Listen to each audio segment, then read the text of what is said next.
各位好，歡迎嚟到大象電視台。今日係2026年嘅5月29號。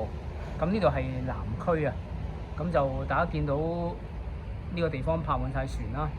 唔知道如果你係住南區，你認唔認得呢個地方呢？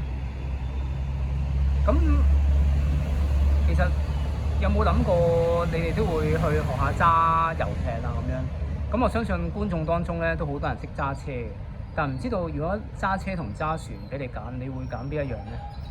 咁我認為揸船咧係比較寫意啲同輕鬆啲。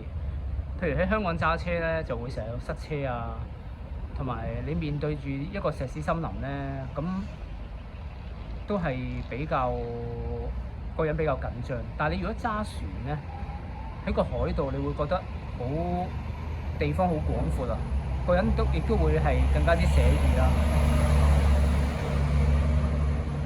咁大家就算面對住呢個景色啊，我相信都會係感覺到舒暢，真係唔同嘅。揸船同揸車嗰個分別，我相信係好大嘅。咁揸船嘅技術可能要比揸車高啦。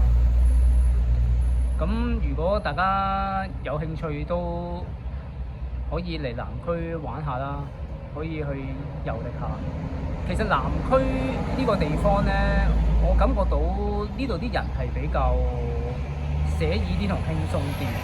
我相信係因為成日對住個海啊，咁佢哋比較冇咁大壓力咯。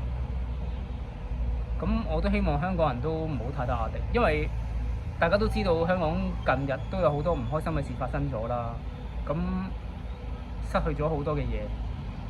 咁希望大家往後嘅時間繼續努力，為香港嘅前途、為香港嘅發展去奮鬥啦，去再重新建造呢個香港。